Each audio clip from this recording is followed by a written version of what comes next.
Haced lo que queráis, Escobedo, pues más quiero al culo de don Antonio que al rey.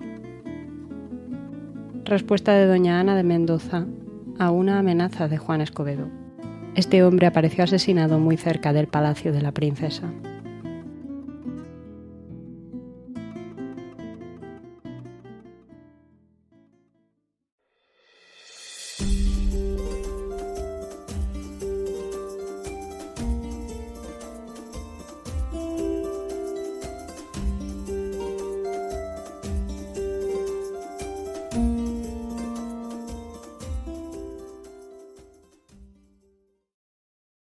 Ana de Mendoza de la Cerda, princesa de Éboli, nació el 21 de junio de 1540 en la ciudad española de Cifuentes, siendo la única hija del matrimonio formado por Diego Hurtado de Mendoza y de la Cerda y por su esposa María Catalina de Silva y Álvarez de Toledo. Realmente ella era la primera hija, aunque no se esperaba que fuese a ser la única. Con el tiempo, la niña terminaría siendo un cruce de opiniones. Unos considerarían que tenerla cerca era una fortuna, pero otros pensarían que era que era un calvario acercarse a ella, conocerla, porque ya desde niña mostraba un aire tiránico, un aire conspiranoico, una persona a la que le gustaba ser parte de la comidilla, que la viesen, que se acercaran a ella, que le hablasen y sobre todo que la adularan, siempre y cuando esa adulación fuese acompañada de algún tipo de sumisión. Por supuesto, esta es la leyenda negra que hay en torno a doña Ana, porque hay otros que la consideraban como una niña más, una criatura que en cierta manera sí vale, era la reina de la casa del palacio de sus padres en Cifuentes, pero también hay quienes la consideran una víctima de su brutal padre. Diego Hurtado de Mendoza, en aquel momento duque de Francavilla, era un hombre de carácter difícil, que complicaba mucho la vida de su esposa y de su hija. María Catalina, se rumorea, tenía verdadero miedo de su marido, un hombre que no se molestaba en ocultar a sus amantes, pero que tampoco permitía a su mujer que tuviese la más mínima libertad. Una mala persona, diríamos a día de hoy, alguien que no daba su brazo a torcer y que siempre quería salirse con la suya. A lo largo de su vida, Diego Hurtado de Mendoza, aprovechando que era el nieto del gran cardenal Mendoza, que gobernó Castilla junto a los reyes católicos Isabel y Fernando, realmente fue uno de los personajes más cercanos a la reina Isabel, pues aprovechando esa fama, don Diego pensaba que tenía a toda España a sus pies. Era un noble de rancio abolengo de la clase más alta del país, heredero de la familia de los Mendoza. Su propia arrogancia, se cuenta, llegó hasta el punto de que en la partida de bautismo de doña Ana figuraba que a ella le habían dado el apellido Hurtado, pero no el apellido Mendoza. Tal vez esto nos parezca extraño a día de hoy, pero en aquel momento era bastante común, sobre todo cuando se esperaba eso, que un matrimonio fuese a tener más de un hijo.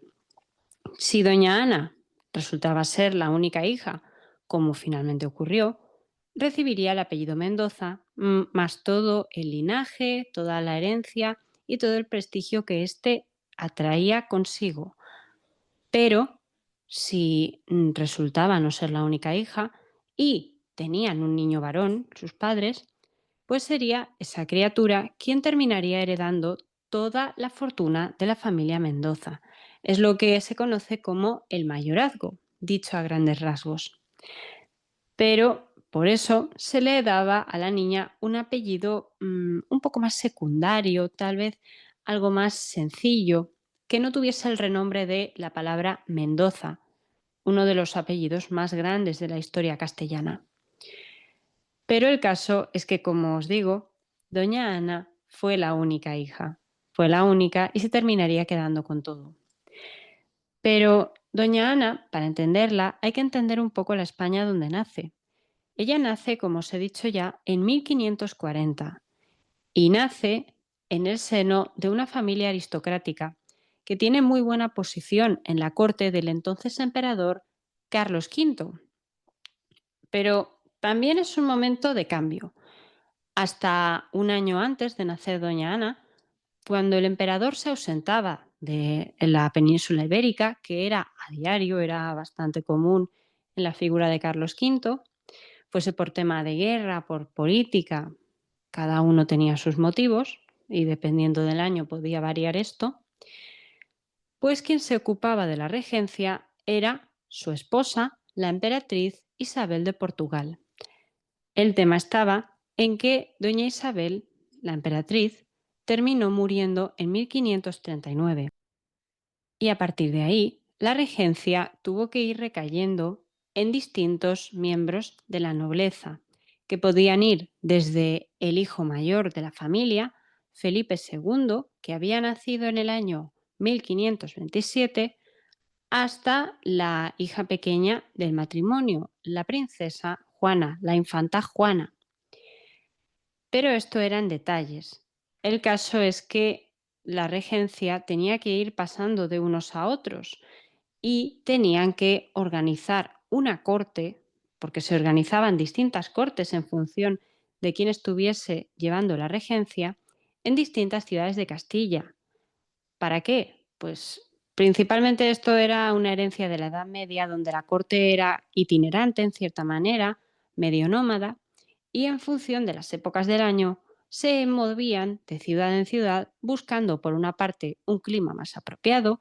Hay quien considera que también era una forma de hacer que las ciudades principales del reino, por supuesto, no se pelearan por ver quién tenía más preeminencia sobre las otras. Otras veces era sencillamente por el gusto del regente.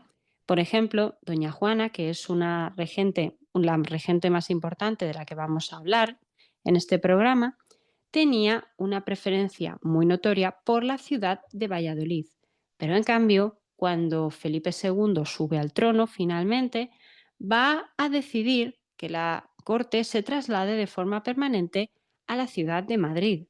Y por eso Madrid es a día de hoy la capital de España. Pero como ya os he hablado varias veces, tanto cuando os hablé de la figura de don Carlos como de Felipe II, sobre estos detalles, sobre estos personajes, a la infanta Juana, que no tiene su propio programa, ya la conocéis bastante, me temo. De manera que sencillamente os pongo esto para que conozcáis el contexto en cierta manera inestable en el que se crió doña Ana. Basta decir con eso que a pesar de estos cambios de corte, de estos movimientos, de esas ocasiones en las que los nobles a veces salían de sus tierras, en el caso de Ana, de la ciudad de Cifuentes, la villa de Cifuentes, para seguir a la monarquía, al regente, al rey, a quien fuera en cada momento. Esto tendría más peso a partir del año 1553. Tened en cuenta que damos un paso de 13 años desde el nacimiento de la niña. Y esto se debe a que realmente no se sabe mucho de la infancia de Ana. No es demasiado conocido o no está demasiado documentado. Se sabe que su padre tuvo épocas en las que abandonó a su madre y a su hija y se marchó a la villa de Pastrana, que era una villa que había pertenecido a la familia también desde antiguo, pues se dice que don Diego llegó a fugarse con su amante durante una temporada a Pastrana. Y en el camino habría dejado por ahí parte de sus obligaciones como noble. Pero eso lo vamos a ir conociendo poco a poco. 1553 es una fecha primordial, una fecha que marca un antes y un después en la vida de doña Ana, principalmente porque es cuando sus padres pactan con el príncipe heredero, que no con el interesado, con el príncipe heredero, las capitulaciones matrimoniales entre doña Ana y Ruy Gómez de Silva, quien era el privado del entonces príncipe Felipe, su favorito y un amigo de la infancia. La vida de don Ruy, a diferencia de la de Ana, no transcurre en un inicio en Castilla. Don Rui nació como hijo de los señores de Ulme y Chamusca en Portugal. Ya os digo que eran una familia noble, pero de media talla, ni muy alta ni muy bajo.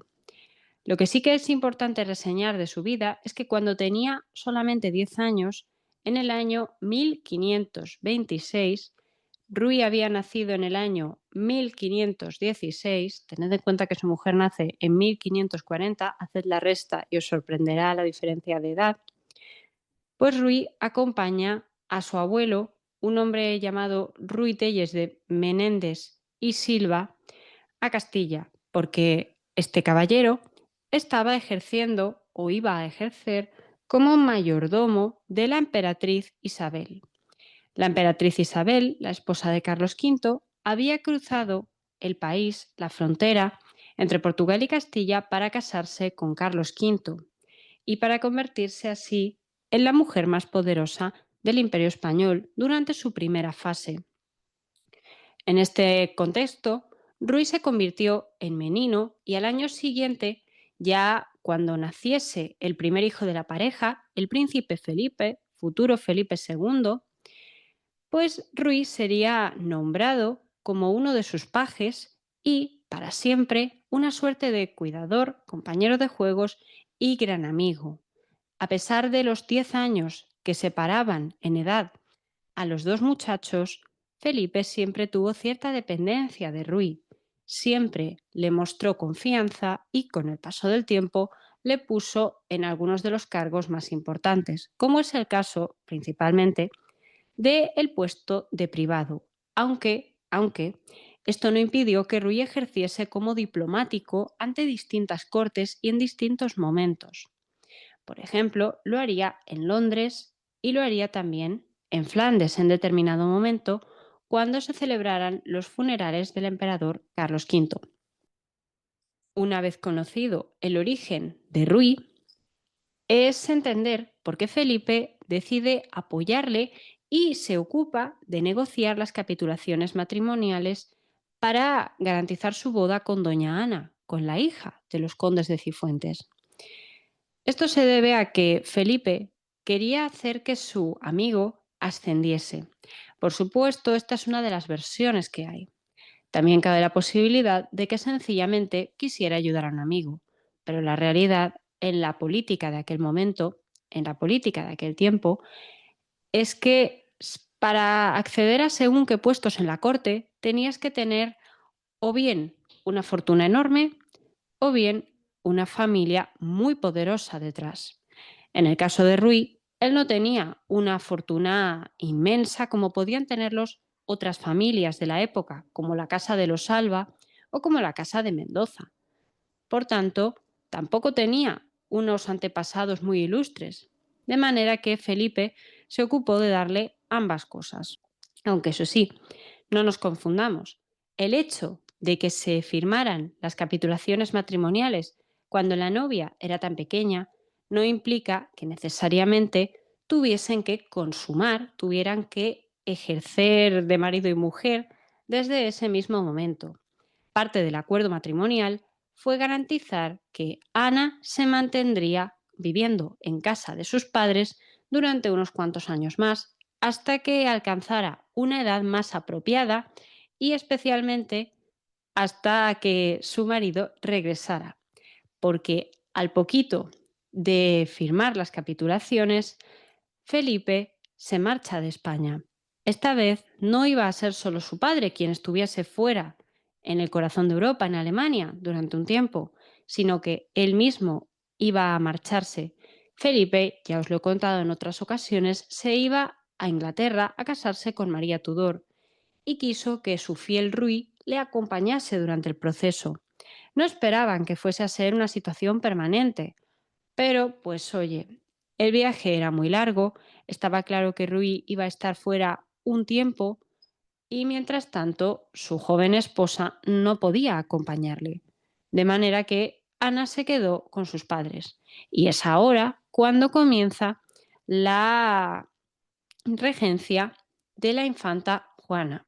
la hermana pequeña de Felipe, que se ocuparía de, por una parte, los asuntos de Castilla, los asuntos de Aragón, y también se ocuparía de la crianza del hijo de Felipe, don Carlos, del que ya os he hablado en otras ocasiones.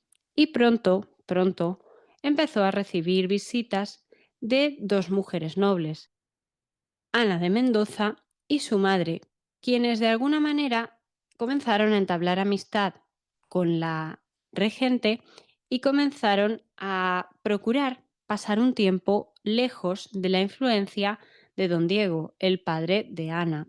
Pero esta situación no se alargó tanto como cabría esperar. 3 años después de que Felipe se marchara a Inglaterra, Rui regresó durante un breve periodo de tiempo en el año 1557. Regresó por varios motivos. De una parte, en el año 1556, el emperador Carlos decide abdicar y entregarle la corona de Castilla a su hijo Felipe, quien la recibe y la acepta. De otra parte, que don Carlos, el emperador, se viene a Castilla a retirarse al monasterio de Yuste, a pasar sus últimos años. Y de otra parte, pues eso ya implicaba que a pesar de que María Tudor todavía estaba viva y ejercía como reina en Londres, pues Felipe iba a tener que comenzar a asumir sus responsabilidades en Castilla como nunca antes lo había hecho. Ya las había ejercido como regente durante algunas de las ausencias de su padre, pero ahora tenía que hacerlo como soberano. Y en ese trabajo, pues Rui cumplía una función marchando a Castilla y hablando con su hermana Juana sobre cómo estaba la situación en los reinos peninsulares, dejando un poco las cosas en su sitio. Pues es bastante probable que en aquel año por fin se consumara el matrimonio. Y además, en muy poco tiempo, doña Ana se quedó embarazada. En esa breve visita se quedó embarazada y ya esperaba al primer hijo de la pareja, que nacería en el año 1558, causando un revuelo y un conflicto familiar. El primer conflicto en el que ahora sí se va a ver envuelta a doña Ana. Os lo explicaré. Todo esto comenzó cuando doña Juana, la infanta y regente del reino, en ausencia de su hermano, comenzó a referirse a Rui como el conde de Melito. En sus cartas se refería a él con ese título que el padre de doña Ana les había cedido a su hija y a él en las capitulaciones matrimoniales. El problema estaba en que el padre de doña Ana, al haber cedido a esto y al matrimonio en general, terminaba por perder toda la influencia que había tenido sobre su hija. Y con lo que no contaba es con que también perdería la influencia sobre su esposa. La madre de Ana quería escapar de su padre, bueno, de su marido, y doña Ana no quería que estuviese cerca de su padre. Por tanto, cuando se queda embarazada, doña Ana aprovecha la excusa de que ya está casada para ir a la corte en Valladolid junto a su amiga, la infanta Juana, y le ruega que por favor permita a su madre estar con ella durante un tiempo, por lo menos mientras dure el embarazo. Doña Juana, en un principio, acepta pensando que sencillamente es un intento de una madre por ayudar a su hija. Pero al poco tiempo, cuando el padre de la muchacha comienza a presentarse en Valladolid, a enfrentarse a la regente y a molestar también a las reinas viudas, concretamente a la reina María de Hungría, la situación se tensa. Y doña Juana tiene que decidir si se va a mantener en sus 13 y va a permitir que la madre de doña Ana se quede en Valladolid o si, por otra parte, la va a volver a enviar a Pastrana junto a su marido, que cabe mencionar que ya había estado ejerciendo como virrey o capitán general de Aragón y que no había salido demasiado bien. Por lo visto, este hombre era autoritario hasta para el trabajo y había intentado saltarse los fueros de este reino peninsular, causando la negativa y el malestar entre la mayor parte de la nobleza, llegando al punto de que ejerció su cargo en 2 años con una pequeña pausa, con un parón que ya marcaba que no era una persona estable o una persona en la que se pudiese confiar. Y también explica en parte el motivo por el que su yerno, don Rui, querría ocuparse de que tuviese cargos lo más alejados posible de la corte de la capital imperial. De manera que así estaba la situación. Doña Ana ahora no se iba a dejar amedrentar por su padre, tampoco iba a entregarle a su madre. Doña Juana finalmente terminó aceptando que esta mujer se quedara, la condesa de Cifuentes, se quedara a vivir con ellos. Pero poco antes de que Ana diese a luz, Rui le envió una carta donde le pedía que, por favor, ahora no iba a ser solamente su madre, sino que ella también debería abandonar la corte y marcharse a uno de los territorios que él le indicara, que principalmente serían o Pastrana junto a su padre, o que se marcharan a cualquier otra parte que perteneciese a la casa de Rui. ¿Qué ocurría? Que Ana no se dejó amedrentar. Ana tampoco iba a aceptar a su marido, y ya demostrando un carácter bastante más rebelde del que estaban acostumbrados en aquella época, Ana coge a su madre y se marcha, pero no se va a ir con su padre, sino que, aprovechando otra vez la amistad que tiene con doña Juana, va a ir a refugiarse en el castillo de Simancas, que en aquel momento era una cárcel de máxima seguridad, pero que a día de hoy es un castillo que alberga el Archivo General Histórico de Simancas. Está en la provincia de Valladolid, muy cerca de la ciudad que en aquel momento era donde estaba la corte de doña Juana, y además disponía de una guarnición leal al rey de soldados que podrían protegerlas si el padre de doña Ana intentaba cualquier cosa contra la persona de ella, del bebé que venía en camino o de su madre. Por lo que fue una primera victoria, y a Rui, que en aquel momento seguía en Londres con Felipe, le quedó muy clara una cosa: su mujer no iba a ser un títere. Yo no tengo por qué besar la mano ni reconocer superioridad a ningún rey, sino al mío y a su hijo y heredero. Testimonio de Diego Hurtado de Mendoza, padre de doña Ana, enfrentándose a la regente doña Juana de Austria.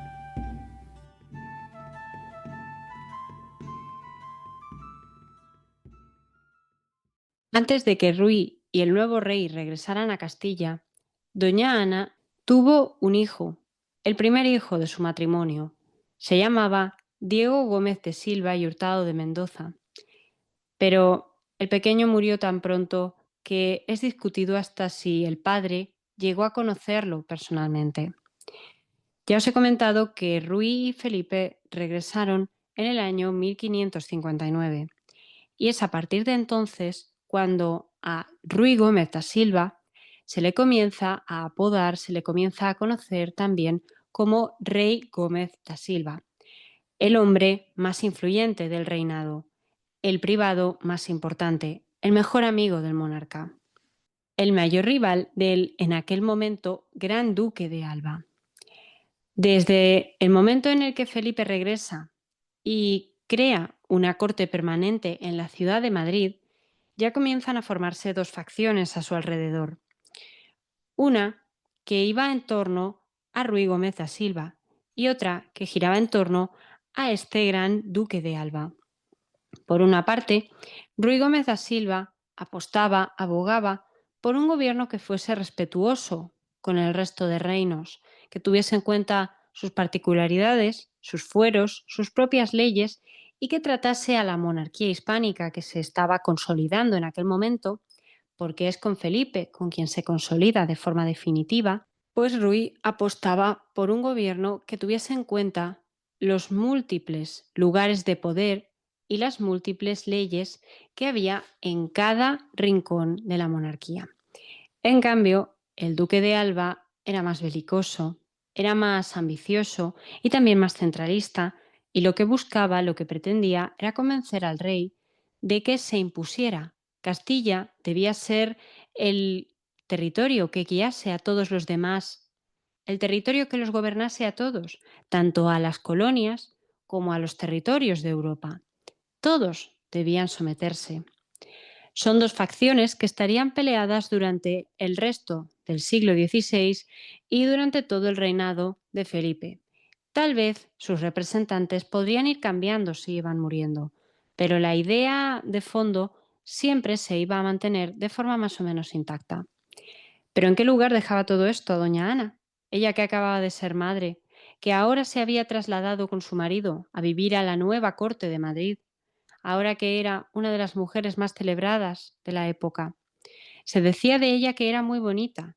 Y sí, vale, llevaba un parche, pero el motivo por el que llevaba ese parche está debatido, aunque para algunos historiadores todo apunta a que ella padecía o bien de estrabismo o bien de miopía, y que utilizaba el parche para que no se le notara demasiado esta afección, es decir, que lo llevaría por coquetería y no por una enfermedad que de verdad le diese algún problema en el ojo o incluso la posibilidad de que no tuviese ojo. También hay una historia que cuenta que habría sido atacada por un pájaro de niña.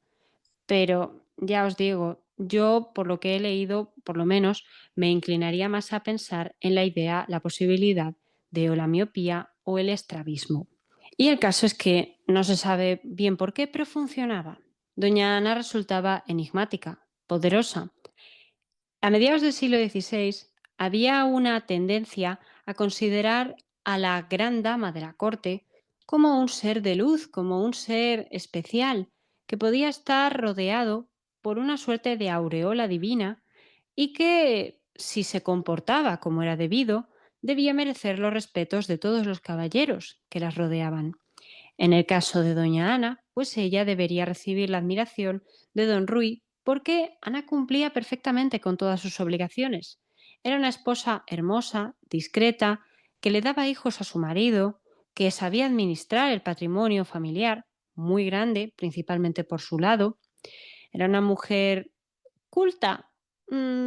Digamos que era inteligente. Eso siempre había destacado de ella. No es exactamente lo mismo ser culto que ser inteligente, aunque a veces se tiende a relacionar. Ana era una mujer que, se dice, prefería más las fiestas a los libros. Le gustaba escuchar música, le gustaba bailar, le gustaba incluso, se cuenta, luchar con espadas, con floretes, e incluso se dice que también montaba a caballo. Una mujer de acción, vamos a decir, que tuvo 10 hijos en total con su marido, de los cuales sobrevivió la inmensa mayoría. Al pequeño Diego, que falleció, le seguirían Ana de Silva y Mendoza, una muchacha que llegaría a convertirse con el tiempo en la duquesa de Medina Sidonia por matrimonio. Y esto no era algo menor, pues Medina Sidonia era, junto con la familia de Mendoza, uno de los títulos más importantes de la España de la época. El hecho de que una hija de Ruy y Ana se casara con el heredero al título de Ducado de Medina Sidonia indicaba que Ruy definitivamente ya era un noble más de alta alcurnia. Después de Ana vino Rodrigo, después de ella vino Diego, después de él vino Pedro, Ruy, Fernando, María y Ana. Dos niñas que se llamaron Ana pero con destinos muy diferentes.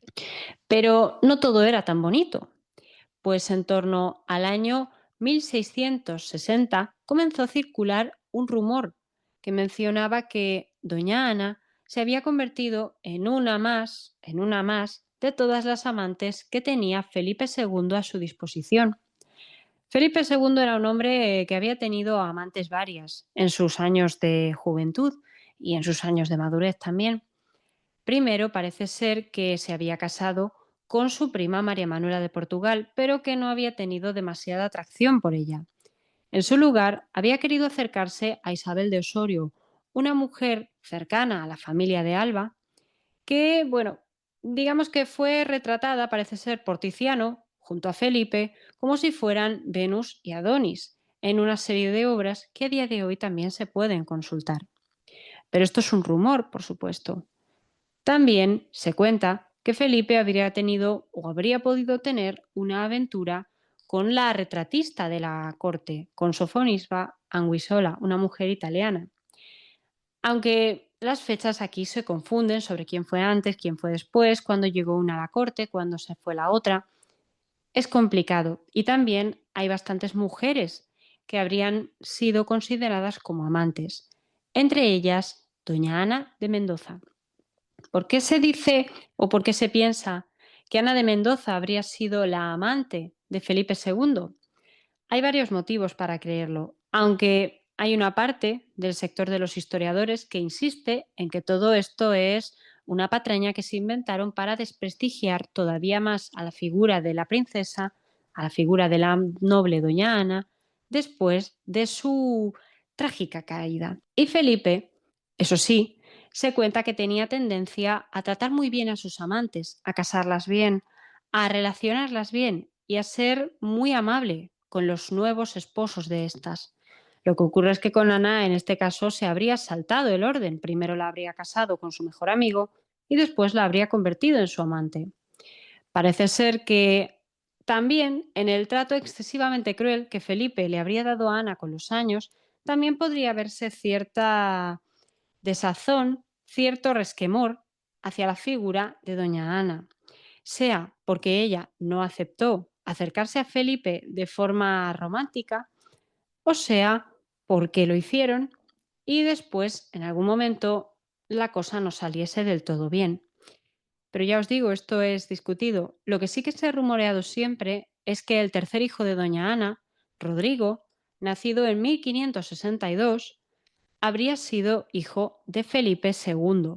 Y esto no es baladí, pues Rodrigo terminaría siendo el principal heredero de sus padres, de toda la fortuna de sus padres. Pero aparte de estas historias, el caso es que doña Ana y Ruy se convirtieron en algo así como los nobles principales de la corte entre los años 1560, cuando Felipe llega a España de forma permanente, y 1564, cuando, por un motivo que es complicado de ubicar, Felipe decide que Ruy va a dejar su puesto como uno de los principales hombres de su séquito y que iba a convertirse en mayordomo en la corte paralela de su hijo, el joven príncipe Don Carlos, el hijo de Felipe II. Esto podríamos decir que es una forma de decir que el futuro heredero se iba a educar, a criar con un hombre de fama asentada, con un hombre de experiencia probada y de una profunda amistad con el rey. Pero el caso es que también es una forma de desprestigio porque estaban relegando a Rui a un segundo plano. En vez de estar en la corte principal peleando en política con los duques de Alba, lo iban a enviar a una corte paralela, una corte secundaria, que no tenía tanto prestigio. Esto no debió sentar muy bien a Rui, a pesar de que Felipe, el rey, quiso obsequiar a su amigo y a su esposa Ana con un título de príncipes. Los iban a convertir en príncipes de Éboli. Éboli, como detalle para que entendamos el origen de este título, era una localidad de Nápoles que en aquel momento pertenecía a la corona hispánica. Bueno, habían tenido guerra con los franceses, pero el caso es que pertenecía en este momento a la monarquía hispánica. Y Felipe, queriendo obsequiar a su amigo, o tal vez consolarle, o decirle de alguna forma que él seguía perteneciendo a su lugar cercano, pues les entregó el principado de esta ciudad, de esta villa. Doña Ana acogió el regalo con bastante alegría, pues un título de princesa no era algo menor, pero Ruiz siguió sintiendo cierto malestar porque le habían enviado con don Carlos. Y no entendía muy bien por qué, no entendía muy bien a qué se debía esto, o tal vez sí lo entendía y pensó que sería mejor callar.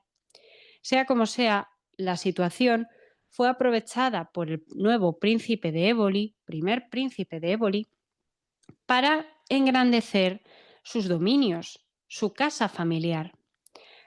Pero para hacer esto de forma permanente tendrían que esperar todavía unos cuantos años, al año 1569, cuando Felipe decidió obsequiar al matrimonio con el título de Duques de Pastrana, un título que llevaba acarreado otro título más importante que el de duque, y era el de Grande de España. Y de nuevo Felipe le dio el reconocimiento, el lugar que su amigo parecía merecer. Por supuesto, después de que la política más belicosa del duque de Alba hubiese conducido a malestares, a rebeldías, a revueltas en territorios como los Países Bajos de la época, los Países Bajos españoles, que comenzaban a molestar, comenzaban a tener unos problemas serios con el tema de las guerras de religión. Pero también esta decisión tal vez fue motivada porque durante el periodo, el año 1568, un año antes de que nombrase a Rui Grande de España, Felipe había tenido que enviar a la cárcel a su hijo, a don Carlos, y había visto cómo éste moría en una especie de huelga de hambre que no salió del todo bien. Pues Rui fue uno de los hombres que ayudaron al monarca a detener a su hijo, quien en persona fue hasta la cámara del príncipe y ayudó a detenerle, a evitar que atacase a su padre o que atacase a cualquiera directamente porque parece ser que no estaba de buen humor. Claro, se veía venir lo que le iba a pasar a la criatura. De manera que Rui, ahora sí, con una situación mucho más restaurada, pudo dedicarse con más ahínco todavía a mejorar sus villas. Ahora la más importante, la que más le gustaba a su esposa, doña Ana, la villa de Pastrana. Y para engrandecerla, pues cada uno de los esposos hizo lo que consideraban mejor. Por una parte, Rui consiguió el permiso real para celebrar una feria anual, que tuvo mucho éxito. Las ferias en Castilla eran importantes porque atraían actividad comercial, pero también actividad prestataria, en cierta manera, prestamista. Pero Rui, además de eso, también consiguió traer a una comunidad, a un grupo de moriscos a la villa de Pastrana para que se dedicaran a trabajar con los negocios de la morera y de la seda. De hecho, en una serie de informes topográficos y geográficos que Felipe II llegó a encargar, pues se menciona la villa de Pastrana como una villa donde se fabrican buenos paños y donde se trabaja la seda de distintas formas y con distintas habilidades, pero siempre con buena calidad. Por tanto, ya tendríamos una villa que había conseguido una industria, una villa que había conseguido estar en el mapa de las ferias que se celebraban en Castilla. Esa es la actividad que principalmente le dio Rui, pero su esposa, doña Ana, hizo algo un poco más allá. Doña Ana consiguió traer a la santa más célebre de la época, Santa Teresa de Jesús, para que fundase no uno, sino dos conventos de las Carmelitas Descalzas, la orden que ella había fundado en Pastrana. Por cosas de la vida parece ser que Ana era, en cierta manera, una admiradora de la santa y quería engrandecer su villa con este tipo de edificios, este tipo de instituciones religiosas, que atraían por una parte prestigio, pero que también, pues oye, era una buena forma de actuar como buen católico, a ojos de doña Ana. El problema estuvo en que la relación, que en un principio fue cordial entre Santa Teresa y doña Ana de Mendoza, terminó convirtiéndose en un quebradero de cabeza para todos hasta el punto de que el propio rey Felipe II se enteró del escándalo y Rui, el marido de Ana, tuvo que poner fin de alguna manera. Parece ser que a Ana no le bastaba con engrandecer, decorar y contribuir al diseño del Palacio Ducal de Pastrana, un palacio que a día de hoy se puede seguir viendo, sino que además quiso participar demasiado en la construcción de los conventos de las Carmelitas que le habían encargado a Santa Teresa que fundara. Parece ser que Ana quería que tuviesen un aire más majestuoso, más grandioso, mucho más elegante, del estilo austero que Santa Teresa promovía. Y esto ya a la religiosa no le gustó demasiado, hasta el punto de que parece ser que Santa Teresa buscaba escabullirse de Pastrana y buscaba alejarse lo más que podía de la familia, procurando, eso sí, que Rui Gómez da Silva no se enfadara, porque seguía siendo uno de los favoritos de su majestad. Y ella ya tenía una relación compleja con la Inquisición. Pero este problema fue a más. Aunque en un principio el marido había conseguido controlar a doña Ana, que solía hacer su santa voluntad en muchas cosas, pues no pudo hacerlo cuando falleció de forma repentina en el año 1572. A partir de ese momento, doña Ana quedaría viuda y a cargo de un patrimonio enorme, además de a cargo de sus propios hijos. Hasta el momento en el que se quedó viuda, doña Ana se había entregado en cuerpo y alma a la actividad de ser madre y a la actividad de trabajar en su propia corte, en su propio entorno, digamos, no es una corte, sino su propio entorno, en la villa de Pastrana. Pero ahora que estaba viuda, no tenía a nadie que se ocupara de ella, pero tampoco tenía a nadie que le impidiera disfrutar de su propia riqueza. Por lo que, en un principio, Dios sabe por qué, tal vez porque echaba de menos realmente y amaba de verdad a su marido, a pesar de la diferencia de edad, doña Ana decidió tomar los hábitos y convertirse en una carmelita, en uno de los conventos que Santa Teresa había fundado en Pastrana. Santa Teresa aceptó a regañadientes, no lo recibió con buenos ojos, pues ya percibía que doña Ana podía dar problemas. Los había dado como señora del lugar, con que como novicia no se lo quería imaginar. Y efectivamente dio problemas. Doña Ana, por lo visto, no quería asumir las actividades ni las rutinas propias de las carmelitas, famosas por su estilo de vida tranquilo, retirado, austero y profundamente silencioso. De entrada, doña Ana no quiso ser alojada en una de las celdas, como una monja más, porque le parecía pequeña, oscura, de que no corría el aire, que no entraba la luz del sol, que no estaba decorada al estilo que le tocaba a una mujer de su alcurnia. Y ya de entrada exigió que se le cambiase de habitación, hasta el punto de que se marchó a vivir a una pequeña casita. Realmente se supone que eran unos aposentos, pero la realidad es que eso era pues todo un departamento, cercano al huerto, que daba a la calle y que tenía su propia puerta para que la señora entrara y saliese cuando quería. Se mudó allí y eso fue el primer paso, pero después exigió tener criadas a su cargo, algo que ninguna religiosa tenía en aquella época. Pero ella, porque se le metió entre ceja y ceja, consiguió que permitieran a sus criadas entrar al convento a vivir con ella. Y ya para colmo, comenzó a exigir que se les permitiera tener sus ropas y sus joyas guardadas con ellas, porque doña Ana no iba a vestir el hábito siempre. Es decir, ella era una noble a fin de cuentas, no iba a comportarse como todas las monjas. Ella tenía un derecho un poquito de más categoría. Por supuesto, esto es lo que se cuenta de la leyenda, pero es que es bastante radical teniendo en cuenta cómo reaccionó Santa Teresa, porque la santa terminó enterándose de esta actitud que tenía doña Ana y me imagino a Santa Teresa diciendo que ya se lo veía venir. Por tanto, Santa Teresa ordenó cerrar el convento y llevarse a todas las monjas a Segovia, además de solicitar al rey que por favor, pusiese orden en casa de doña Ana y que la sacara del convento. Felipe II terminó interviniendo ahora que la viuda de su mejor amigo estaba fuera de control y le pidió que saliera, que volviese a su casa, que volviese con sus hijos, que volviese con su vida de antes. Y a doña Ana la verdad es que tampoco le costó demasiado. No le gustaba la forma de ser de las religiosas y terminó regresando de forma más o menos contenta. Pero también, al poco de que esto sucediese, terminó denunciando a Santa Teresa a la Inquisición a través de una supuesta biografía tergiversada de la santa donde se la acusaba de diversos crímenes. El libro de Santa Teresa, los libros que había escrito ella, fueron prohibidos durante 10 años y Santa Teresa tuvo que enfrentarse a las autoridades religiosas de la época, únicamente por este revanchismo que doña Ana le habría tenido.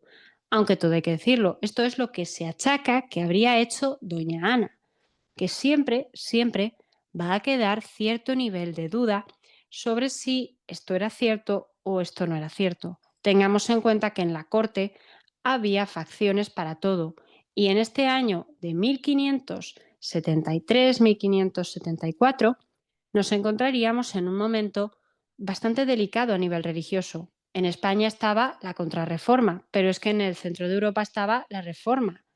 No es que hubiese demasiada disidencia en España a este respecto religioso, pero siempre podían aparecer nuevas interpretaciones, nuevas opiniones, nuevas formas de leer las escrituras o, sobre todo, de interpretar a estas personas que, como Santa Teresa, se hacían llamar místicos. Siempre iban a generar cierta sospecha porque tenían una forma un poco más independiente de vivir la religión. Y esto, pues, metía a Santa Teresa en problemas y era aprovechado por personas como doña Ana de Mendoza. Las nuevas que hay por acá de nuestra novicia, la princesa, son que está preñada de 5 meses y que se está dentro del monasterio mandando como si fuese la priora.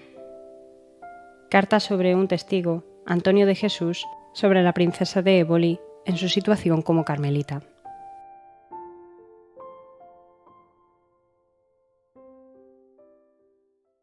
El principal motivo por el que se la reconoce como una villana es que tomó parte de una verdadera historia de True Crime. Ocurrió en el año 1578, en una fría calle de Madrid, en el mes de marzo, a finales del mes de marzo, cuando ya comienza a florecer la primavera. Se dice que fue en una calle muy cercana a su palacio, y tan cercana como que la víctima en cuestión acababa de salir de su casa después de pasar una tarde entera con la princesa de Éboli. Dios sabe para qué o en qué condiciones. Se llamaba Juan de Escobedo. Era un hombre que llevaba algunos años al servicio de don Juan de Austria, el hermano, medio hermano, de el rey Felipe y una persona de su máxima confianza. Parece ser que Juan de Escobedo había alcanzado su puesto por recomendación de un personaje oscuro. Se llamaba Antonio Pérez, aquel que había, en cierta manera, sucedido al esposo de doña Ana como secretario personal del rey, pero también como adalid, como uno de los cabecillas del llamado Partido Ebolista. ¿Recordáis que os he explicado que había dos facciones en la corte de Felipe II? La facción que apoyaba a la familia de Alba y la facción que apoyaba la política de Ruy Gómez de Silva. Pues Antonio Pérez era uno de esos nobles de menor tamaño que se habrían criado junto a Ruy Gómez de Silva. Es decir, que el fallecido príncipe de Éboli les habría preparado para la vida política. Eran herederos de su legado en cierta manera. Aunque Antonio Pérez está más que discutido, pero también más que probado, que era un personaje que se movía en función de cómo soplara el viento, más por intereses personales que por otra cosa.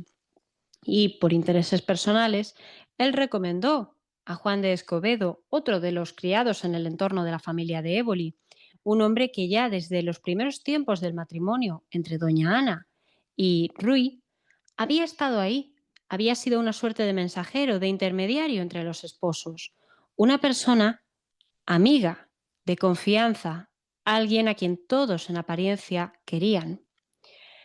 Don Juan de Escobedo había estado un tiempo en los Países Bajos junto a su señor, don Juan de Austria.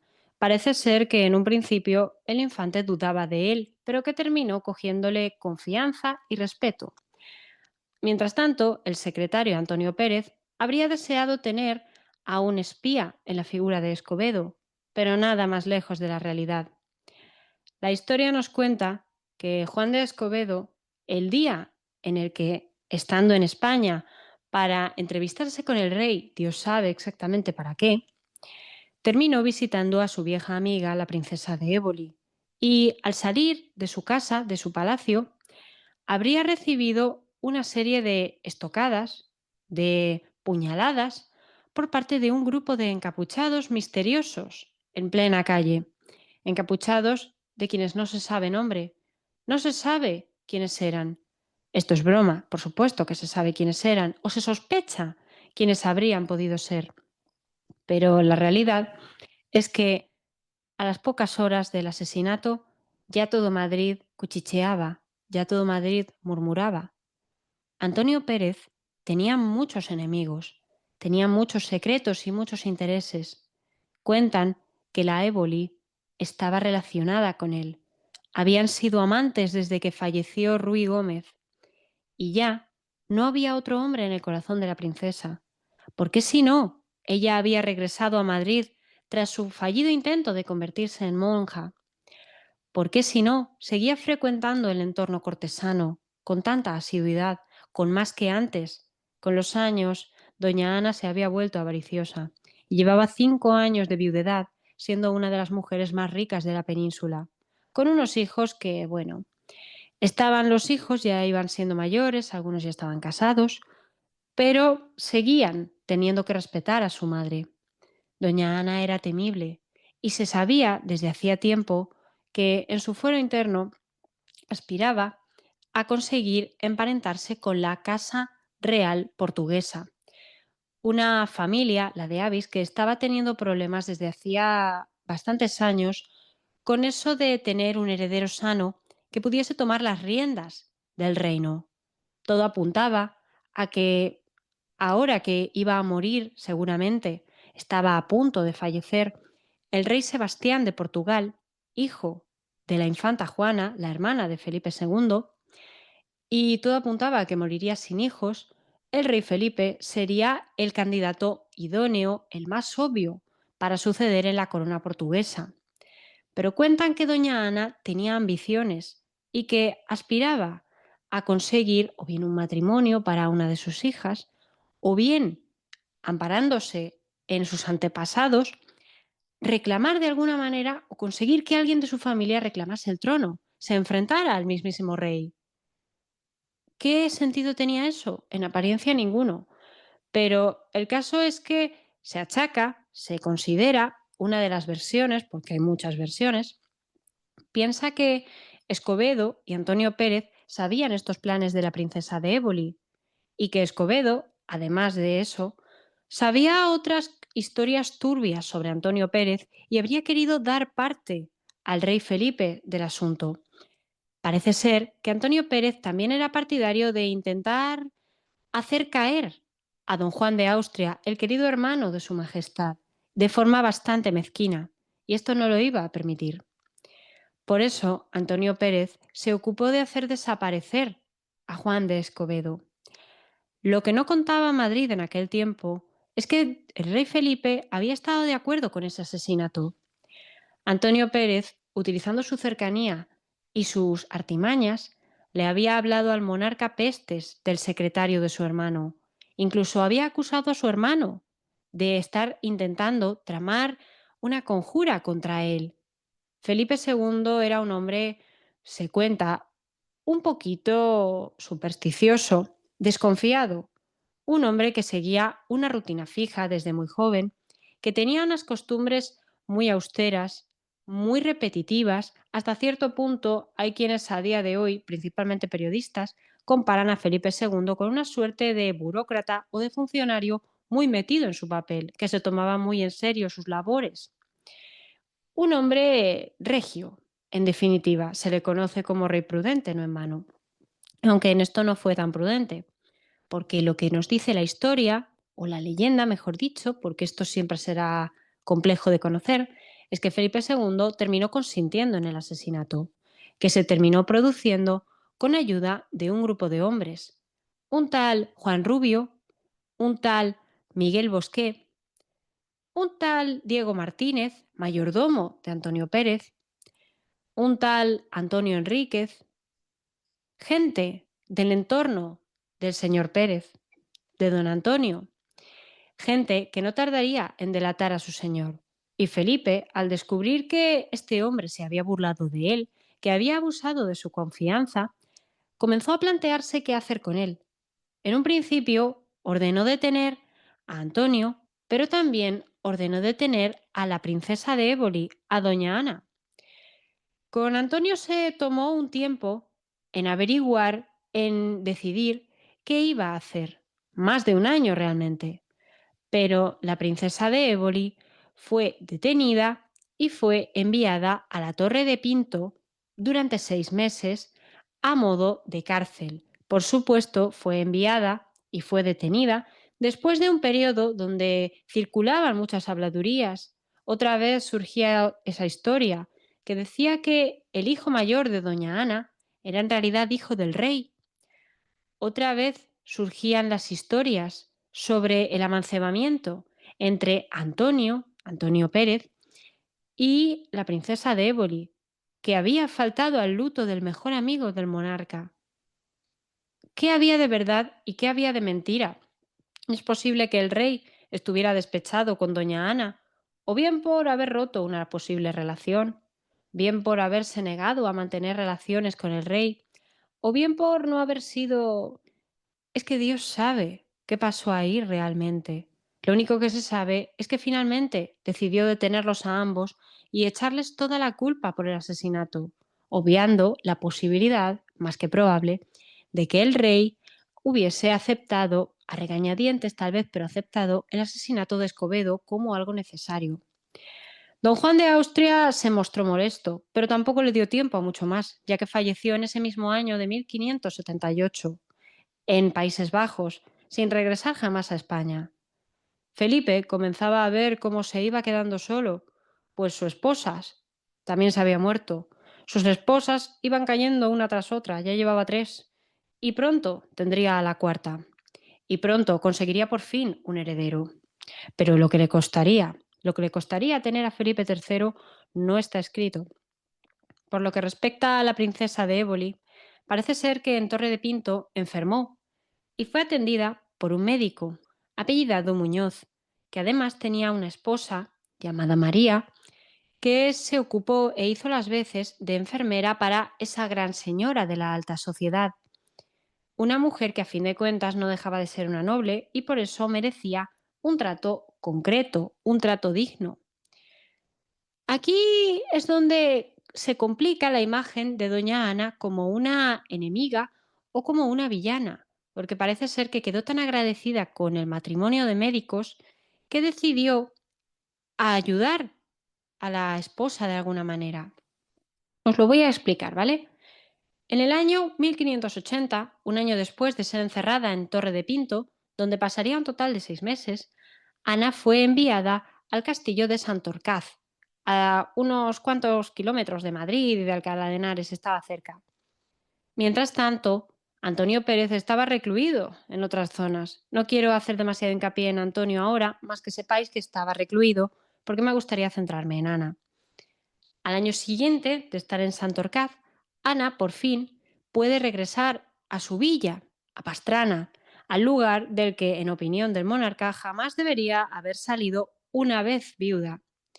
Y allí es donde recibió al doctor Muñoz y a su esposa María.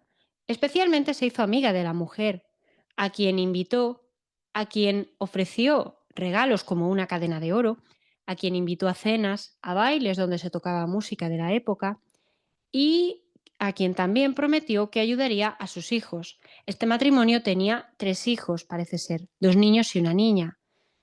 En determinado momento, doña Ana habría intentado, ya que seguía, aunque de forma restringida, disponiendo de su riqueza o de parte de ella, ayudar a los muchachos, a los hijos, para que consiguieran una dote apropiada para la muchacha. E incluso le otorgó a doña María Muñoz el título de doña, algo que ennoblecía su carácter, ennoblecía su persona y le daba un estatus superior, le daba un aire más noble, más regio, otra vez. Pero esta situación no duró mucho tiempo. Al año siguiente, Felipe le priva a la princesa de Éboli de la mayor parte de sus derechos. Eso sí, siempre permitirá que los hijos de Ana tengan la posición que se merecen y Rodrigo, aquel que se suponía, se rumoreaba que era en realidad hijo del rey, terminó recibiendo toda la herencia paterna y materna. Pues es este Rodrigo el que se quedará con todo, mientras que su madre no tendrá nada. Primero le retiran los derechos civiles y después terminan quitando toda la jurisdicción, toda la capacidad que ella tenía con sus hijos. Se cuenta que como la princesa tendía a asomarse a la ventana, al balcón, para mirar la plaza, una hora al día. De hecho, a día de hoy a esa plaza se la llama la Plaza de la Hora. Pues el rey terminó dando la orden de que se instalaran barrotes en todas las ventanas y todos los balcones de la casa. No fuera a ser que la princesa intentara algo en uno de esos ratos en los que se asomaba al balcón. Pero la cosa podría ir a peor, mucho peor. Pues en el año 1590, después de ir pasando de un lugar a otro, de una cárcel a otra, después de que se le intentara llevar a juicio en varias ocasiones, su supuesto amante, Antonio Pérez, se escapa, se marcha de España, después de haberla liado bastante en Aragón, donde casi le generan una revuelta a su majestad, el rey Felipe. Antonio Pérez aprovechó su propia labia y su capacidad de amistades para generar malestar en Aragón. Malestar hasta el punto de que, ya os digo, casi se rebelan todos contra el rey. Y finalmente, Antonio Pérez utilizó todo esto para marcharse, cuando nadie miraba, básicamente, a Francia, donde entraría al servicio del rey Enrique IV, donde terminaría pasando una larga vida, en un principio vendiendo lo que sabía sobre la monarquía para perjudicarles en la guerra, que bueno, a ver, hay que decir aquí que Antonio Pérez había ascendido en un principio hasta secretario porque la política que Felipe II había implementado haciendo caso a la familia de Alba, esta política más centralista, esta política más belicosa, había llevado a tener muchos problemas y a generar una guerra que duraría muchísimo tiempo en los Países Bajos. Además, el duque de Alba había sido bastante agresivo con ellos y había terminado por cortar la cabeza a parte de los rebeldes, lo cual no había contribuido a generar paz, pero tampoco había generado la disciplina ni el terror esperado. Por lo que es en ese momento cuando el rey Felipe había decidido volver un poco, en cierta manera, la cara hacia el partido ebolista, el partido que habían representado su amigo Ruy Gómez y los suyos, en este caso Antonio Pérez. Y por eso Antonio Pérez había ascendido, por eso Antonio Pérez había llegado a descubrir bastantes cosas, tenía información delicada de la corona y cuando se marcha, cuando se exilia en Francia, en la década de 1590, termina siendo una suerte de charlatán que vendía a su rey, que vendía a los suyos, a los franceses, y que se dedicaba más bien a hablar mal que a dar algo útil de verdad. De hecho, finalmente, Antonio Pérez es en París donde terminaría publicando sus reflexiones, unos escritos que habría hecho tergiversando mucho la vida de la España de la época, pero especialmente dedicando palabras muy horribles hacia la figura del rey Felipe, insinuando en ellas claramente que la princesa de Éboli, su anterior amante, su posible enamorada, mirad qué personaje, habría estado efectivamente amancebada con el rey Felipe. Todos estos documentos, que comenzaron a publicarse en países extranjeros, contribuyeron a que la figura de Felipe II arrastrara un estigma enorme para siempre, a que se le viese como un rey perverso, un rey lleno de ira, un rey rencoroso, melancólico, que siempre iba vestido de negro, que se aficionaba a la magia y al ocultismo, que rechazaba el conocimiento, lo cual es mentira, pues bibliotecas como la que el rey llegó a erigir en el monasterio del Escorial guardan algunos tesoros de mucha importancia a nivel intelectual. Pero es este tipo de leyenda negra la que personajes como Antonio Pérez llegaron a favorecer. Y por desgracia, Antonio Pérez en el exilio terminó provocando que la vida de la princesa de Éboli fuese todavía más dura de lo que ya era.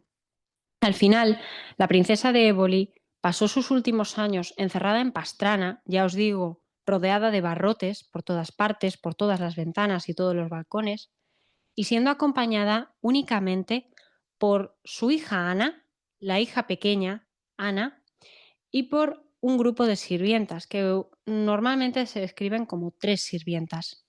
Y aquí es donde os digo que tenía 2 hijas que se llamaban Ana. La mayor era la duquesa de Medina Sidonia, otra grande de España.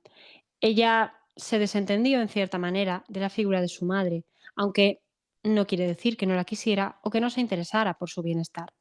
sencillamente que prefirió no meterse en problemas con el rey.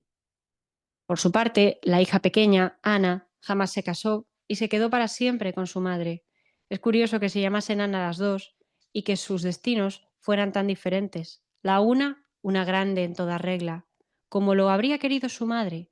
La otra, una muchacha que siempre la acompañaría hasta en sus más duros momentos, hasta que falleció, finalmente, sola y enferma, a una edad relativamente temprana, en el año 1592. Doña Ana dejó detrás de ella una vida llena de escándalos, pero también de momentos buenos. Los escándalos fueron leves y no siempre, se dice, reales o no siempre tan comprobados como podrían estar. Pero también fue una mujer que, en buena medida, cumplió con lo que se esperaba de ella. Fue una esposa ejemplar. Dio 10 hijos a su marido. Contribuyó a cuidar de su villa. Contribuyó a cuidar de los suyos.